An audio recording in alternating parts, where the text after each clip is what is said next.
topics and opinions expressed in the following show are solely those of the host and their guests and not those of W4CY Radio, its employees, or affiliates. We make no recommendations or endorsements for radio show programs, services, or products mentioned on air or on our web. No liability, explicit or implied, shall be extended to W4CY Radio or its employees or affiliates. Any questions or comments should be directed to those show hosts. Thank you for choosing W4CY Radio.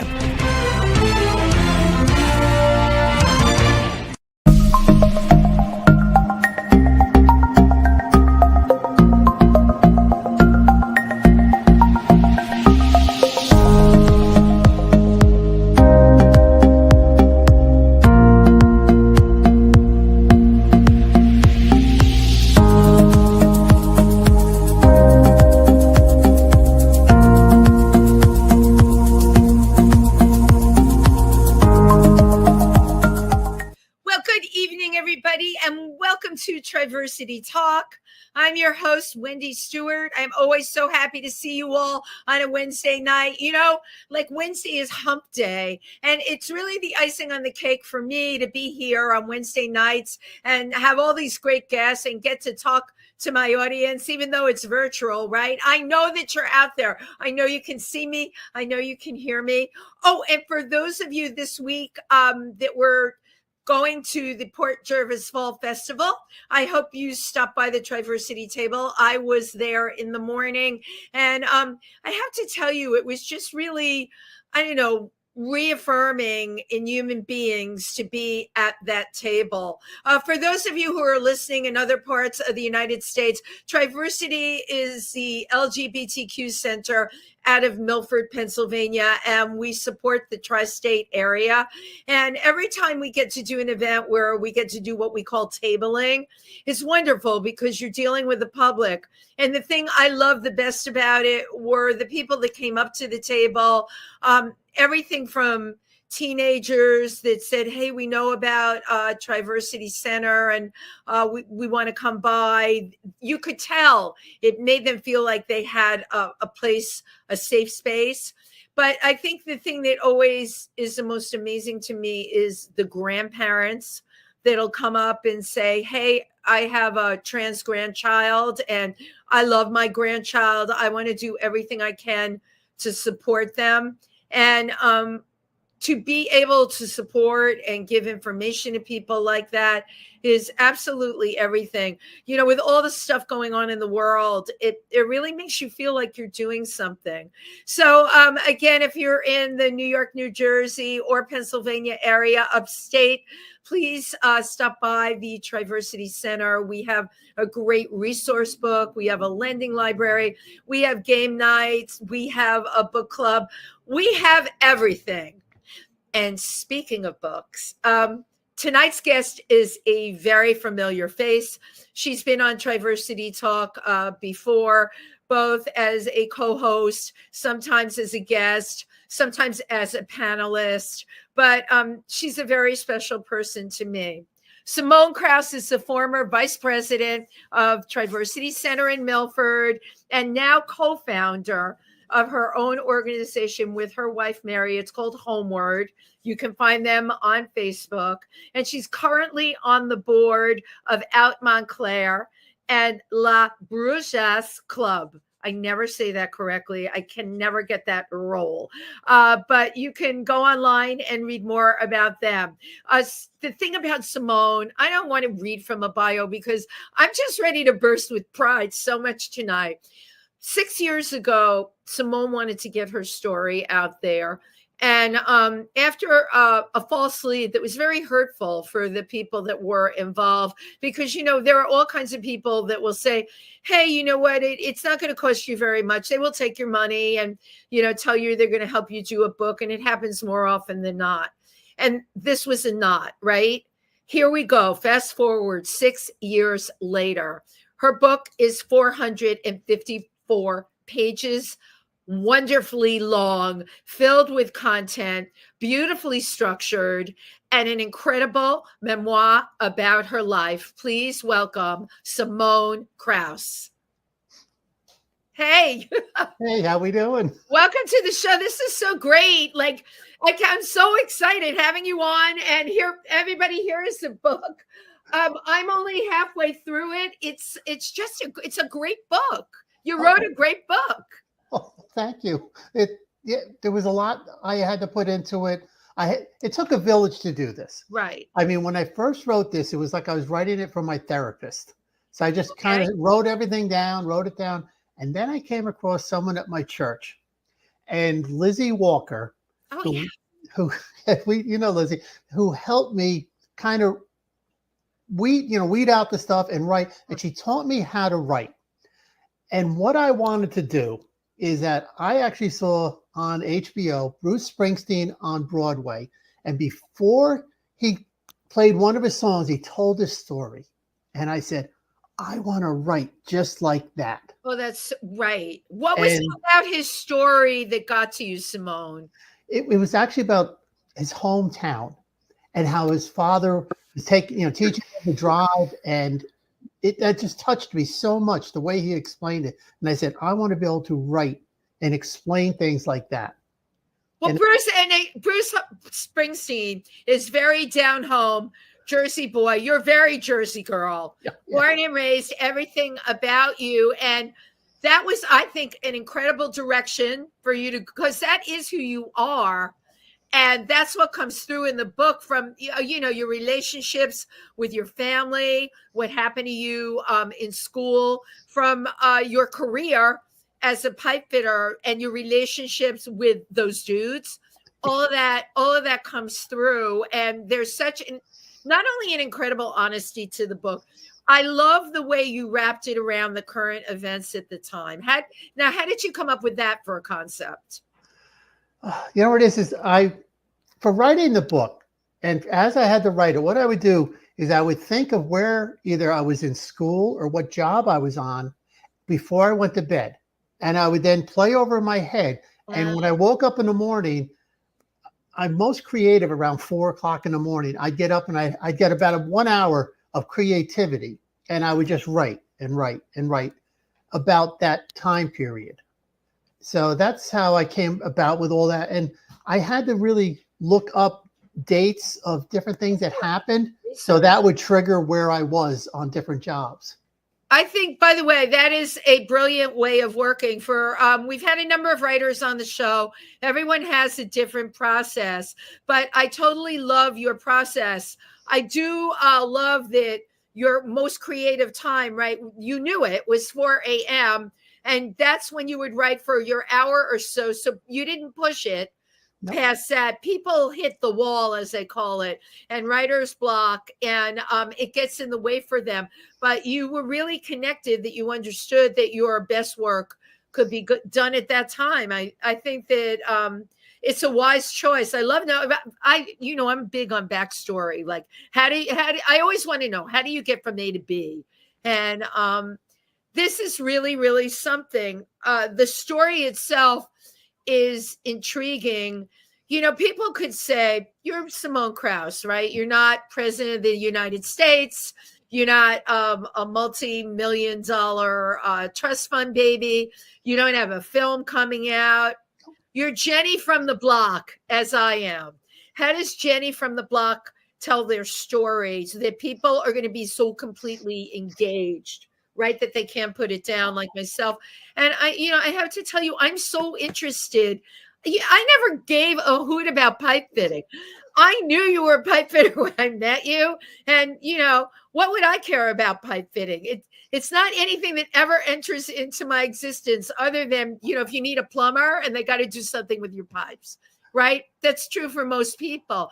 And yet the fact that you wrap the book around what that was your livelihood. And then the picture that you painted of such a male machismo environment.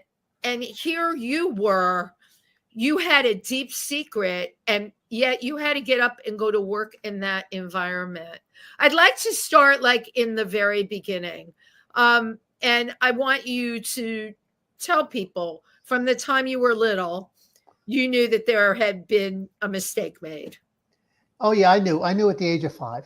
And I talk about it in the book, getting up to bat for the first time, wiffle ball.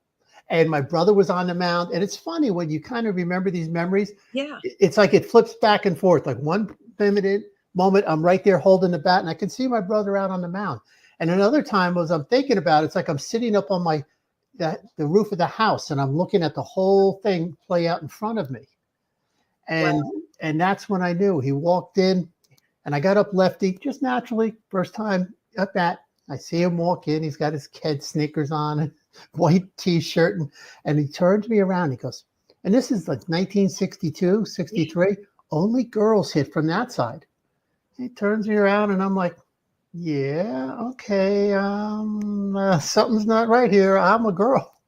And well, it was kind of like if you were a lefty, he told you to hit the ball with your right hand. For anybody, that would be like, okay, something is just not right. Yeah, exactly. Yeah.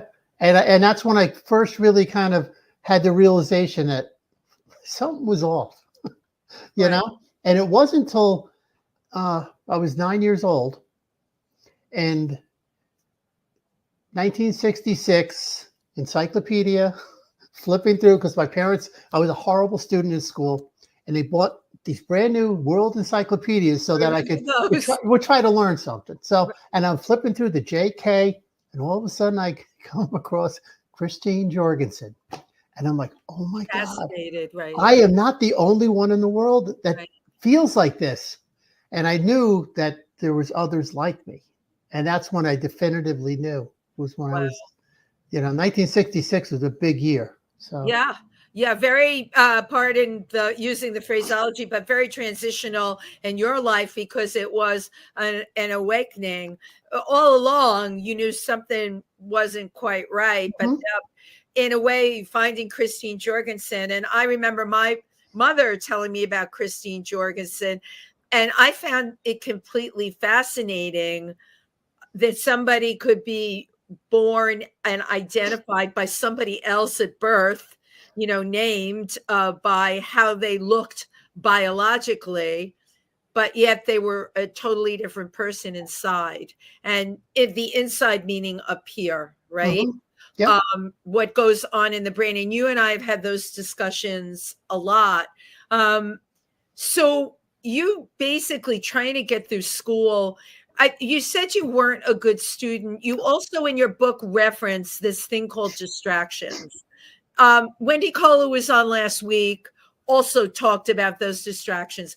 Can you explain to people, because I think that is an intrinsic part of this whole transition, right? What are those distractions? Mostly when I got older, that's when the distractions really helped me, and it was hobbies. Right. Some people, use alcohol or drugs as their distractions. I used hobbies, and I would get so deep into a hobby. I would learn everything about it, that I was thinking about it 24/7. And if I was at work, I would stay so busy at work that I didn't have time to think about the hobbies, but that distracted you. And then eventually you learn everything about that hobby, and it kind of like wanes away, and it's like you have to find another one. Right. I got that, because, I know your connection to the martial arts. I did not know about scuba diving, that you were, I hate using the word obsessed, but you were like, oh yeah, OCD'd over it. Everything that you got into 150%. And all of a sudden that takes up your focus. Do you think your focus got taken up on that because it got you away from thinking about how wrong you felt inside? Oh yeah. I was going to die with this secret.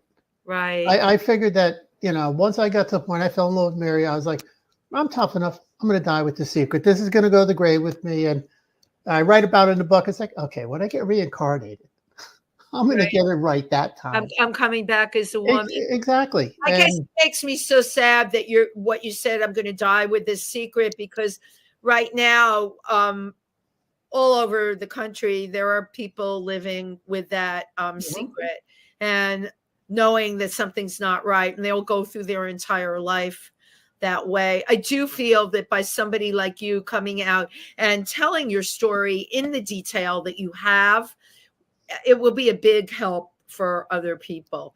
In the same way you discovered Christine Jorgensen, because she was the only example. I know we had the Encyclopedia Britannica.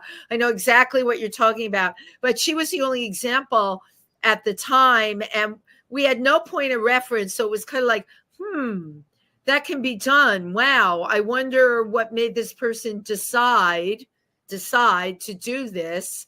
But it really wasn't a decision. It was something that it was their intention, and they needed to do that. I think that it's important to differentiate with that. So the secret that you had growing up, you had to go to school.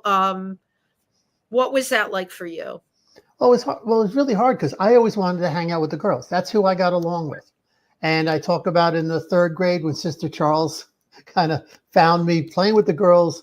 Once you got to 3rd grade and I was in a Catholic school, the boys played down in the lower lot and the girls were up on the upper lot. Right. And well, I got caught playing with my friends, and she decided she was going to cure this and put pink ribbons in my hair and had me sit in the front of the class in a box and had everyone call me a sissy that afternoon, thinking that this would cure me. And it did. I mean, I was so terrified of have something like that happen to me again that, I stopped hanging out with them. Well, she created trauma. That's what that is. So I would like to believe that kind of thing would be completely illegal to do nowadays. Again, I would like to believe, and that it would be dealt with harshly. How awful for you to be objectified to that degree and made fun of. Just awful. And then, of course, they banished you from playing on the upper level with the girls after that. Oh, yeah. And then I became a target to all the boys. Of course, you would. Which then eventually, my father taught my other sisters how to box. Tried to teach me, and I think after about 10 minutes, he just walked away shaking his head like, oh, this is not going to work. And that's when I found the judo. And I had enough tantrums that he actually signed me up for it. And that helped me a lot. Right. I could actually defend myself. Yeah.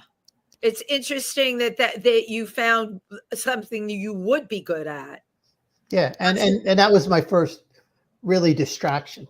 You you and your father were close. Somewhat close. He worked a lot. There was 5 people in the family, Yeah, right. He was in construction. He worked a lot of overtime. Right. And, so you only had like a sliver of time to spend with them each, So when I had the opportunity, I did. Like every Saturday morning, he'd go down to the paper store to get his paper, get his cup of coffee, the Daily News, a carton of cigarettes, and hang out with the guys talking. And I got to go and just be a pain. Right. But, that's what I did. Wow. So how were your relationships at the time with the rest of your family? My 2 older siblings, they were 5 and 7 years older than I was. So we really, didn't hang out. And both of them were brilliant, where I struggled in school, So, but there was far enough distance between us that we wouldn't have hung out. It was also in the midst of the 60s, which was, everything was changing. Women's rights, the war, so the whole structure of the nuclear family was changing. Yeah, exactly.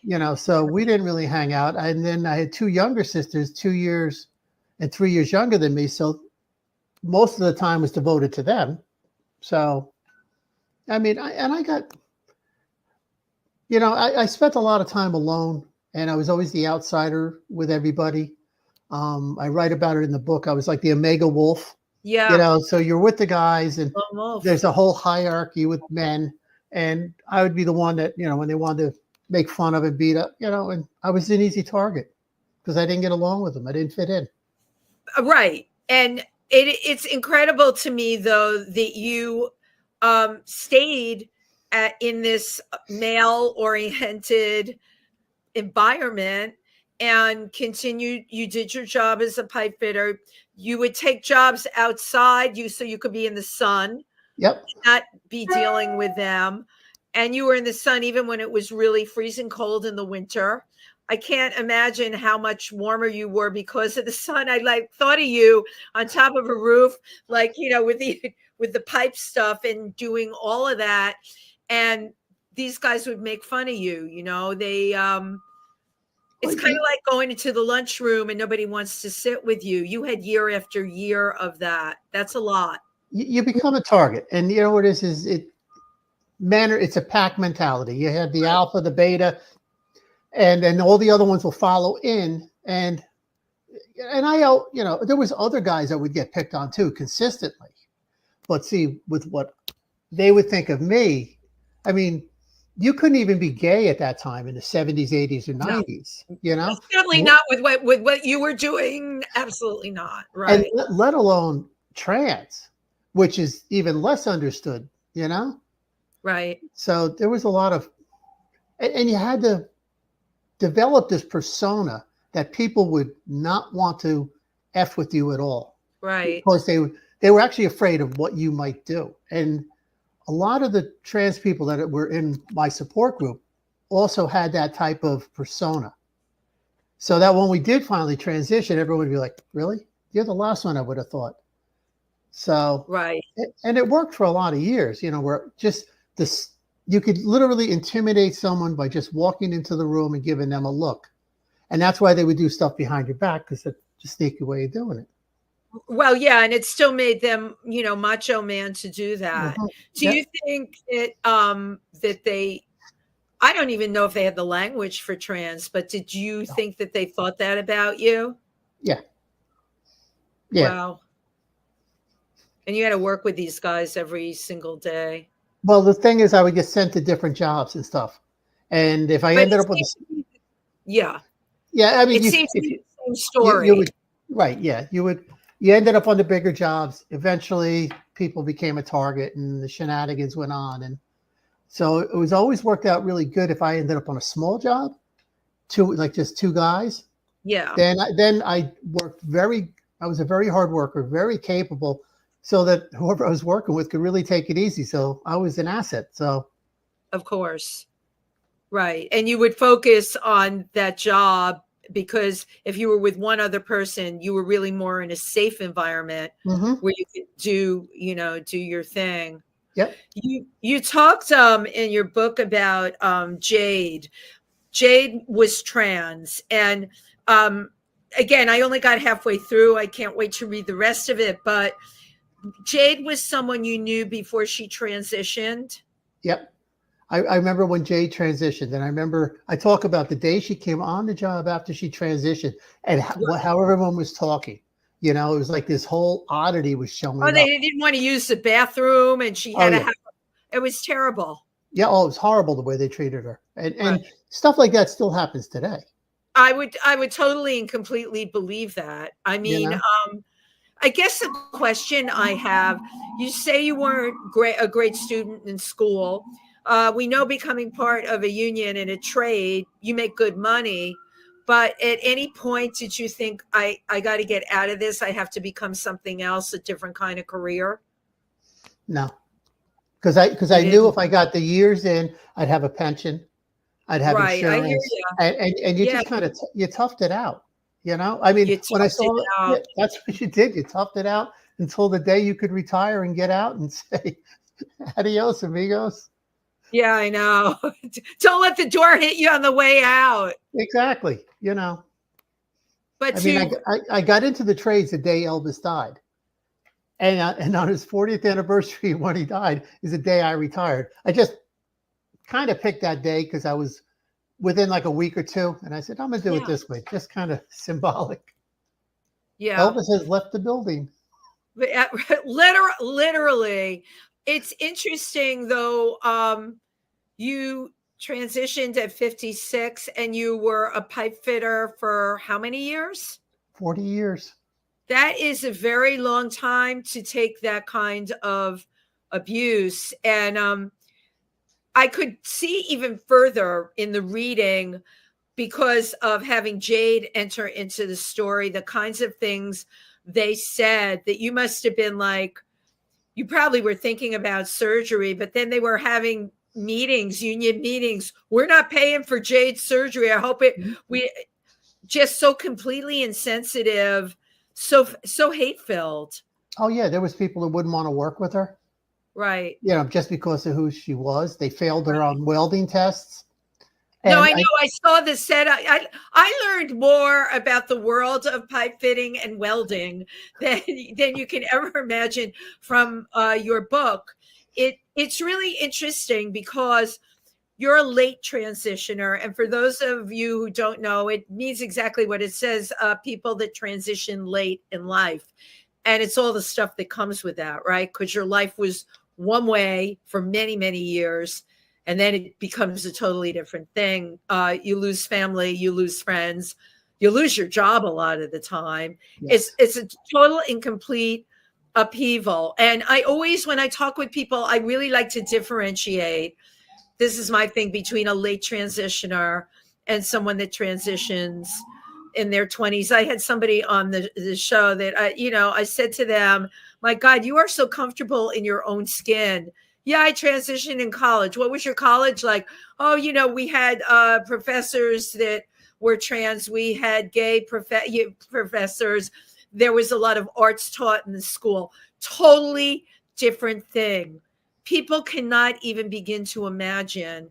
But my sweet spot, as you know, are late transition people, because I understand what it must be like for somebody to be one way their entire life and know what they're feeling is like, that they could feel better, that there would be a cure if they could live the life that they want to live, that they know they're supposed to live. But then there's all the stuff involved. I mean, that's no cakewalk either when you're in your 50s. I remember, like with you, the whole insurance thing that you went through. Yep. Yeah, exactly. Oh, yeah. When you become late stage, trying to get certain things done with insurance, because insurance companies don't want to cover it. Right. Which is always a challenge. Where you work. I mean, the amount of people I know late stage that you become, I call it the vortex. And what happens is now people are jealous because your surgeries are getting paid, and then they start to make up stories, and then they all start talking, and then you become the vortex, and which distracts the entire job and everything going on around it. So the company has no choice, they think, but to get rid of you, to get rid of the vortex, and hopefully then that'll bring like peace back to the board. Right. Yeah, but it's horrible, and that's what happened. I mean, I got thrown out of a dojo like that, That because I became the vortex. I remember when that happened. Yeah, and I know people that have been fired from their jobs or asked to leave because they became the vortex, and this happens even today. And then, unless you really have a lot of money or a good lawyer, a lot of times you just put your tail between your legs and go kind of reinvent your life. Right. But that's not such an easy thing to do. What I'm learning, because I've done so many interviews with people that have transitioned, let's just say past 35. That's not even really late stage, but I've met a lot of people. It seems there's a lot of people that work in tech that are trans. I don't know what that connection is. However, my advice, go get a job in tech, because it seems to be a lot easier to do that. You can keep your job. No one seems to care. And the tech world is much more tolerant. Then forget about the blue collar job world. But, it could be anything. It could be if you're teaching in a small town, it could be anything. You become the vortex, and then you're ostracized. Yeah. You're ostracized. And like I said, in today's climate, for the past 5 or 6 years, we are just prime target number one. Right. Anytime they want to create something, what do? They bring up transgender people. Absolutely. Teachers taking kids, and 2 days later they come back after surgery. I mean, they just make up stories. But people believe this, and then you become very hated just because of that. And you become a target. You're targeted. It's made up stories so that you're targeted. What and I'm getting off the book a little, but I love talking to you. What do you think could change those attitudes? It's going to be time. There's a couple things that have to really happen. One is, I've been trying to get in New Jersey that every November would be designated Transgender Awareness Month. We have Transgender Awareness Week in this state, and right up to also Transgender Day of Remembrance. And that Right. was Babs Sipperstein who got that through. But we need to have that type of education. And it's going to be generational, that it's going to take time to repair the damage.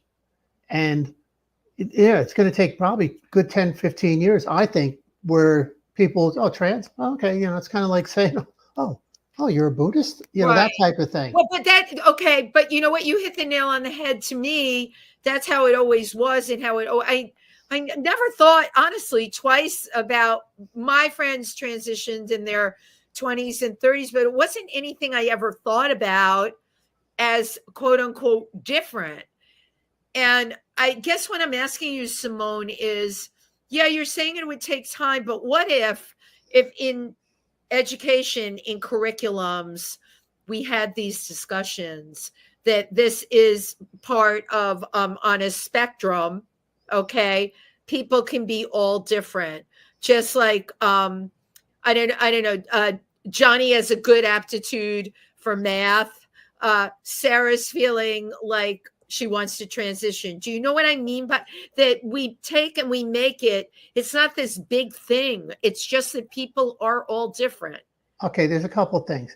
If you had the Equality Act go through, where 1964 Civil Rights Act, we would gender identity, sexual orientation, and women would have rights if we had the Equality Act go through. That, that is definitely one thing. But another thing is what gender dysphoria is.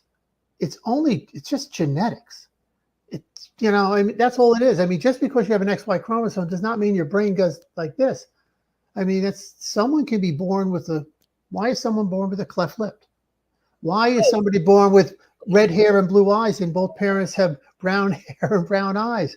I mean, it's just genetics. So what happens with trans people most of the time, and in the small studies they've done, is that when my brain developed, it developed structurally female and neurologically female. Absolutely.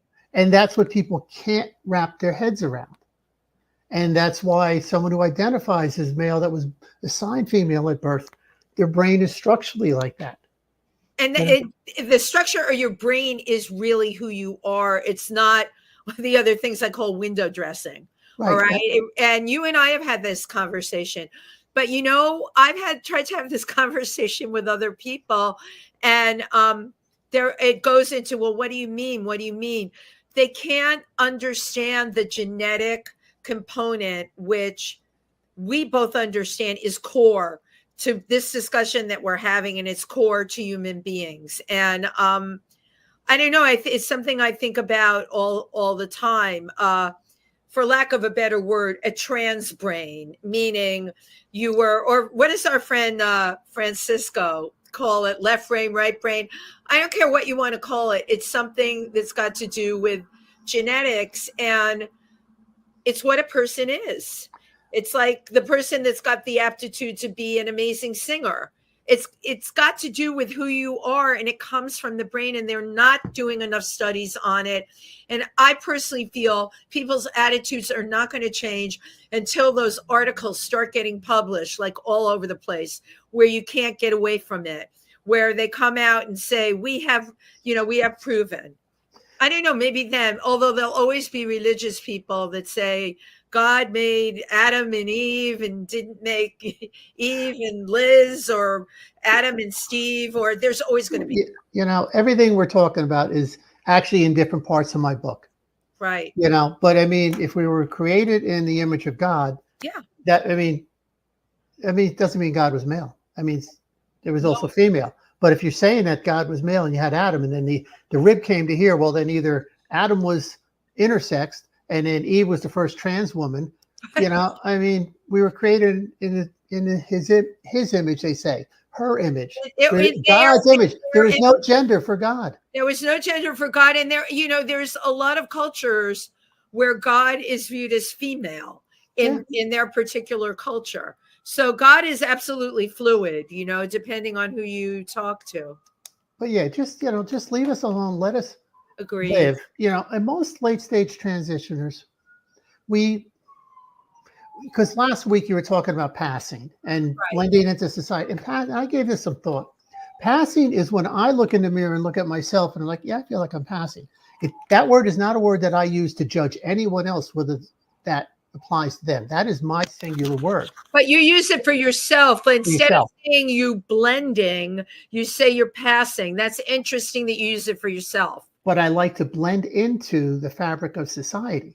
Right. But you need to work at this. Right. I mean, I do the voice lessons and I've been working at this. You know, I've been blessed with having a college that take me under their wing and they trains me with this, and that's the way a lot of us, there's nothing nicer than being able to walk into a place and no one looks at me differently. I'm treated as the woman that I am. I don't have any problems. And that's what I strive for. That's my journey. That's my transition. And most late stage transitioners, that's what we want. Oh, of course. But as Wendy Cole referenced last week, the first time she walked into a Dunkin' Donuts, right? And what she was, and oh my God, how people were going to, it took her, the first time she couldn't get out of the car. And then she finally got, that's really tough stuff for people. I talk about that in my book. I go in the whole story. I can't wait. It was to go to buy makeup. Yeah. And the same thing. When last week she was telling stories, I was laughing the whole time. I'm like, wow, yep. Checking off the things. Check. Yep. Right.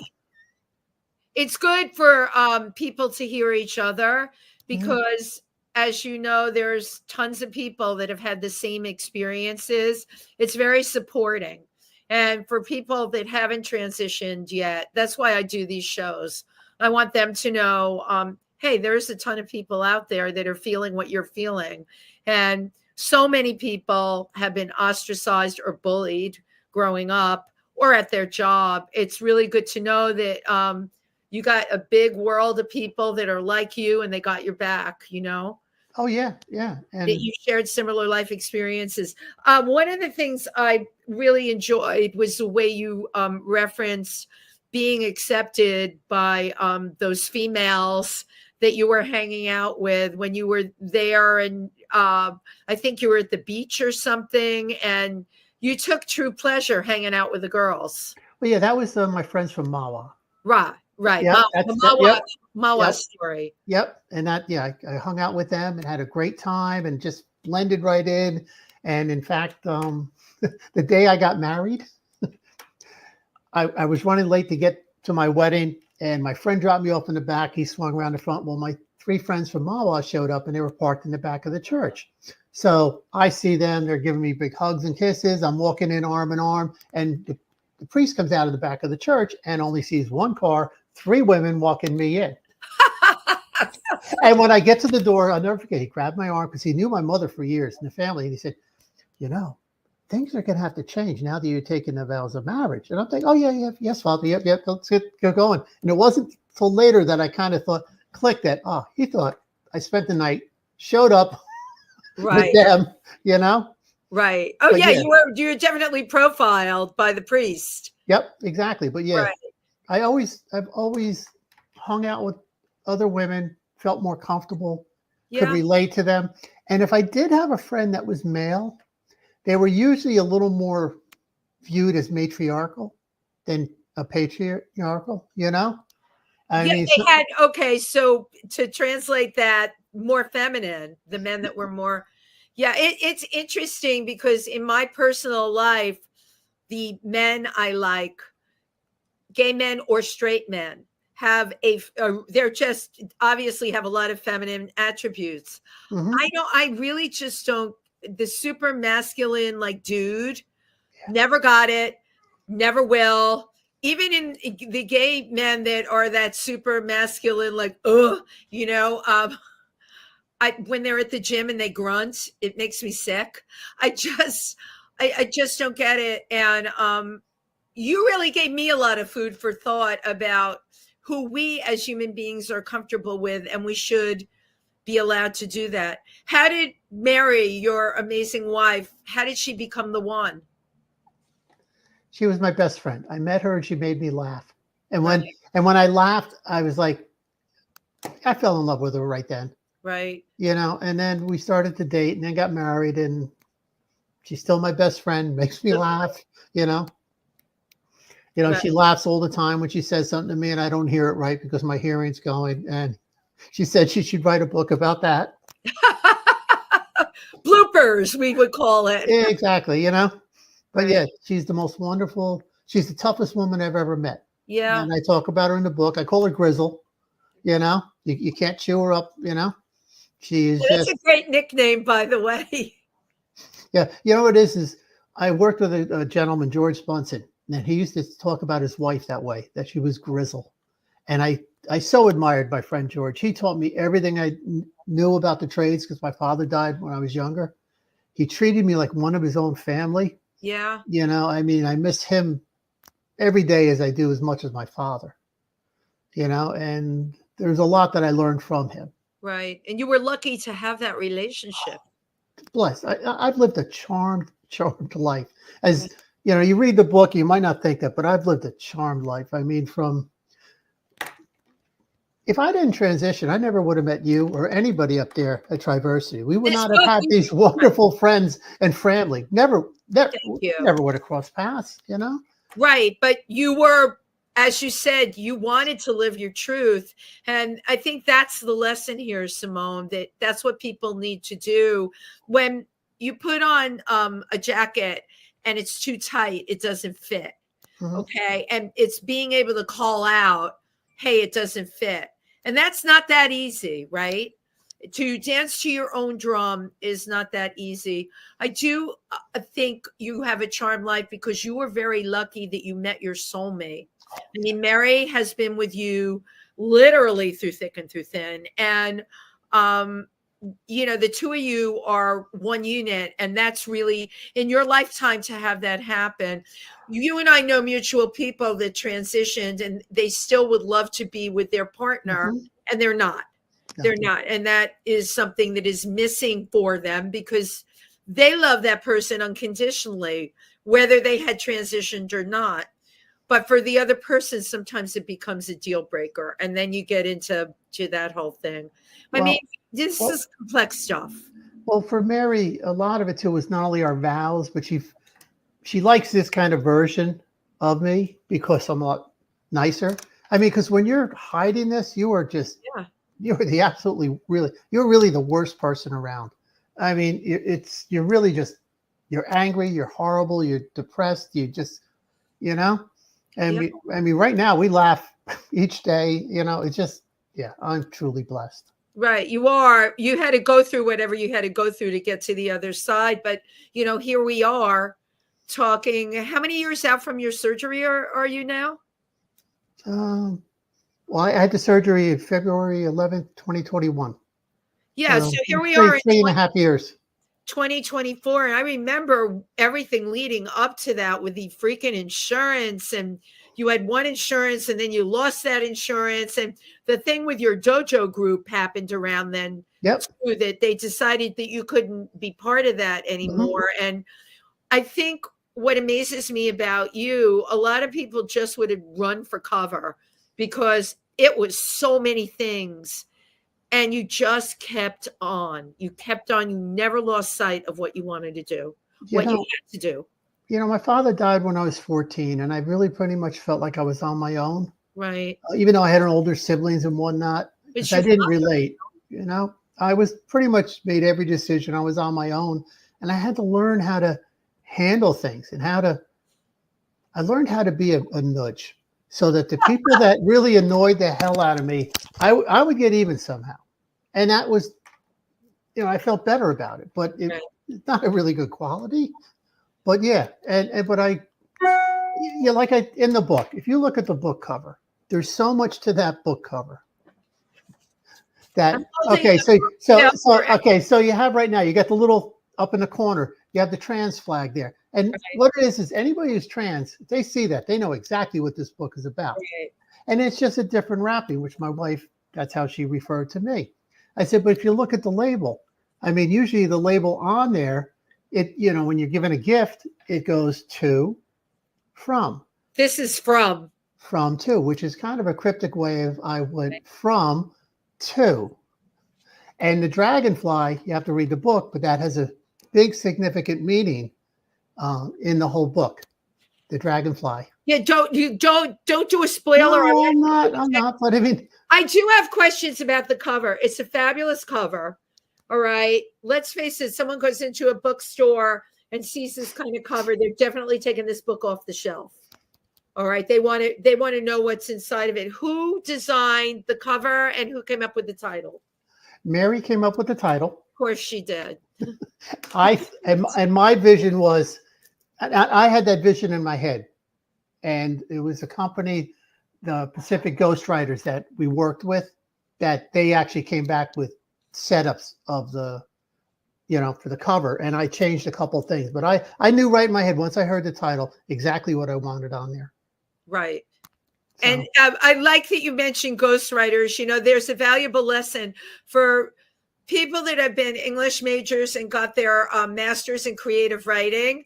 Much easier for them to write a book.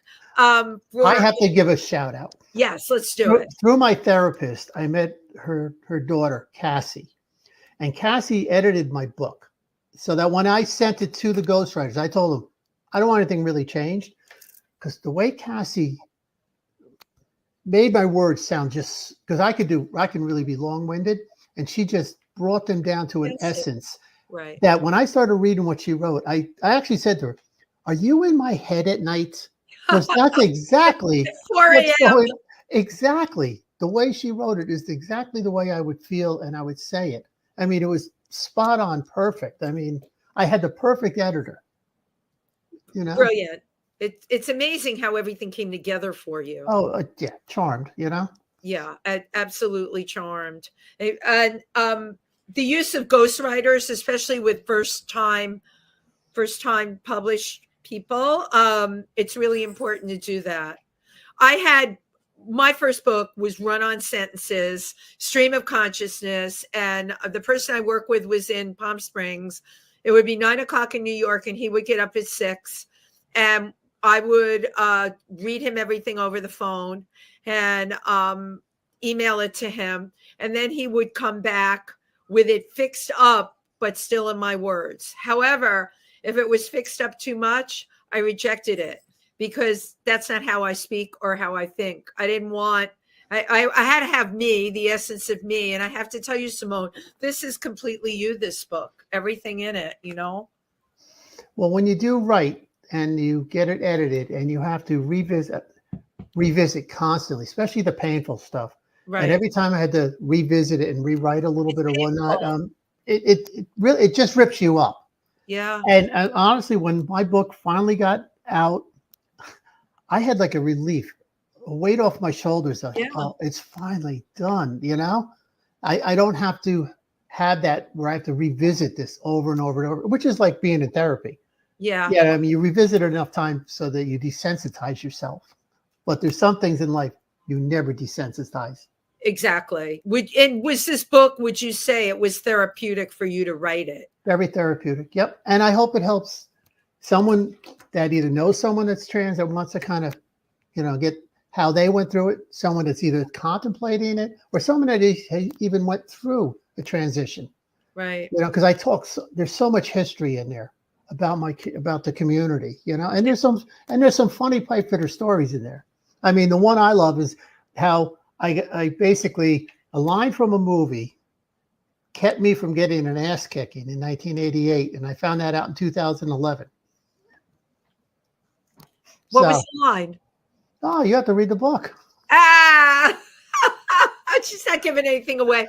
No. We have a couple of comments on here from Laura Cornier. We're proud to have you part of our pack, Simone. Laura's wonderful. Hi, Laura. Xavier Van Dyke. Hello. Is that Xavier from Colorado that was on the show? I think so. Yep. Hi, Xavier. How are you? Thank you for tuning in. It's incredible the amount of support you've got, Simone. How you've grown. None of this would have happened. I mean, now you're on the board of Out Montclair. I know, go figure. It's like, this is all stuff that would have never happened. And for somebody who wasn't a good student, you're a major speaker now. Think about all of this. I know. This is incredible what your truth has produced. I guess the lesson here that I want people to hear is, if you can do it, okay, if you can follow the path to the end, or even get off somewhere along the way, you'll have a better life. You'll have a happier life. Yes, you will. It's I read a book, and I talk about it a lot in this book, Way of the Peaceful Warrior. And one thing I learned was to be in service to others. Changed my life. Yeah. Well, yeah, you have exactly been that. I don't know where the time went, but the time went. I always like to take a couple of pictures at the end. So just humor me, that. Just cheese. Cheese.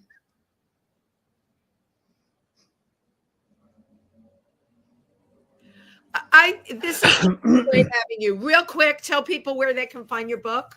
You can find the book at Barnes & Noble, Amazon, Kindle, Nook, Kobo.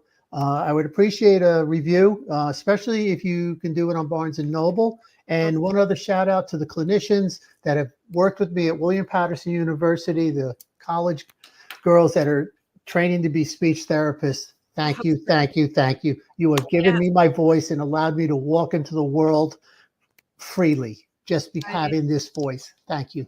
How, I mean, there's nothing more that can be said. We hope that tonight people that are listening have learned something. Get the book. Simone told you where you can find it. Simone, how can people reach you? You're on Facebook? On my Facebook, yeah, you can reach me there. Okay. Simone Kraus on Facebook. All right. And I guess eventually we're going to have a website, and we need to have all of that. Yeah, I know. That's something I'm still learning this. You're doing fabulously. Simone, I can't thank you enough. And thank you to everybody who tuned in tonight. And to your other half, Mary, you're the best. You really are. You're a very special person. Good night, everybody. Thank you.